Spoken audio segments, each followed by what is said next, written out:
Hello दोस्तों, तो कैसे हैं आप लोग। आई होप आप सभी अच्छे होंगे। आज हम बात करेंगे नज़ल ब्लीडिंग या फिर एपिस्टैक्सिस यानी नाक से खून का बहना, जिसको हम नॉर्मल लैंग्वेज में नज़ल ब्लीडिंग यानी नाक से खून बहना, और अगर मेडिकल लैंग्वेज में देखेंगे तो इसको एपिस्टैक्सिस बोलते हैं। ये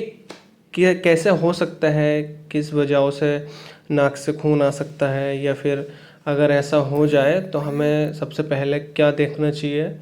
और इसके लिए क्या दवाई हम यूज़ कर सकते हैं, आज हम इसी के बारे में बात करेंगे।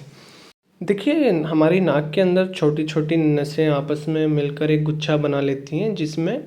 Anterior ethmoidal artery, posterior ethmoidal artery या स्फेनोप्लोटीन आर्टरी या फिर superior labial artery, greater palatine artery, ये कुछ आर्टरीज मिलकर एक गुच्छा बनाती हैं, जिसमें अगर नाक में कोई चोट लग जाए तो इसमें ब्लड जो है हमारी नाक से बहने लगता है, या फिर किसी तरीके का एलर्जिक इन्फेक्शन हो जाए,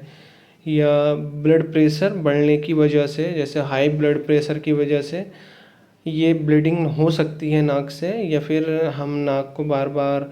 उंगली डालें नाक में, या फिर कुछ और नाक में चीज़ डालने, कुछ इंजरी होने पर हमारी नाक से ब्लीडिंग यानी खून आने लगता है, जिसको हम नज़ल ब्लीडिंग या फिर एपिस्टैक्सिस के नाम से जानते हैं। आइए बात करते हैं इसके ट्रीटमेंट के बारे में कि हम इसमें क्या ट्रीटमेंट दे सकते हैं या फिर उसकी डोज कितनी रहेगी। इसमें जो हम मेडिसिन यूज़ करते हैं उसका नाम है ट्रेनेक्सा या ट्रेक्सपेन, जो एक ब्रांड नेम है, लेकिन जो मेन चीज़ हम दवाई में देखते हैं वो उसका सॉल्ट होता है। जो इस दवाई का सॉल्ट है वो ट्रेनेक्सामिक एसिड, जो कि हम 500 mg या फिर 1000 mg में यूज़ करते हैं। ये एंटी फाइब्रिनोलाइटिक्स ग्रुप की मेडिसिन है, जो ब्लड को क्लॉट करता है, यानी ब्लड को रोकता है, एक जगह पर थक्का जमा के उसको रोक देता है, जिसके बाद जो ब्लीडिंग होती है वो चाहे नाक की ब्लीडिंग हो या और भी कई ब्लीडिंग्स में हम इस इंजेक्शन को यूज़ करते हैं। देखिए, अगर हम इसकी डोज के बारे में बात करें तो अगर इस मेडिसिन को हम टैबलेट फॉर्म यानी गोली के रूप में देते हैं तो हम इसकी 10 से 15 mg पर केजी तक दे सकते हैं, जिसको हम पर डे मतलब दिन में 2 से 3 डिवाइडेड डोजेज़ में दे सकते हैं। और अगर मान लो फॉर एग्ज़ाम्पल कोई पेशेंट में वेट है 50 केजी 50 किलो, तो हम उसको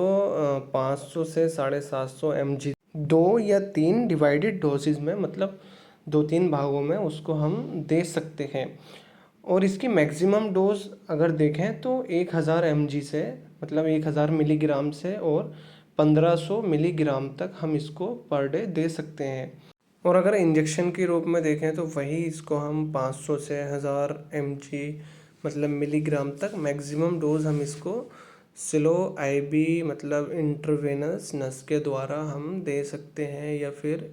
आईवी इन्फ्यूज़न से ड्रॉप के अकॉर्डिंग पेशेंट की क्या कंडीशन है, कैसे उसको देना है, वो उसके बाद देखने के बाद हम इसकी डोज तय कर सकते हैं। और अगर हम इसको देखें तो ये 1000 mg जो है 10 ml का एक एम्प्यूल आता है, और अगर 500 mg में देखें तो 5 ml का इसका एम्प्यूल यानी एक इंजेक्शन आता है। तो सबसे पहले यही है कि अगर किसी पेशेंट को नाक से ब्लीडिंग हो रही है तो सबसे पहले किसी भी अपने फैमिली डॉक्टर या करीबी डॉक्टर को दिखाना चाहिए, सारी परेशानियां उसको बतानी चाहिए, तभी कोई मेडिसिन उसको देनी चाहिए। क्योंकि हम अपनी तरफ से अगर पेशेंट को दवाई दें तो बहुत तरीके के नुकसान हो सकते हैं। अगर कोई पेशेंट हार्ट से रिलेटेड कोई बीमारी से जूझ रहा है या और कोई परेशानियां हैं तो उसमें दिक्कतें काफ़ी आ सकती हैं। तो कभी भी खुद से कोई इंजेक्शन या दवाई का यूज़ नहीं करें, सबसे पहले अपने डॉक्टर से मशवरा लें। तो आज की वीडियो को हम यहीं पर कंप्लीट करते हैं। अगर वीडियो अच्छी लगी है तो प्लीज़ लाइक करें और ऐसी ही वीडियोस के लिए हमारे चैनल को सब्सक्राइब करें। Thanks for watching.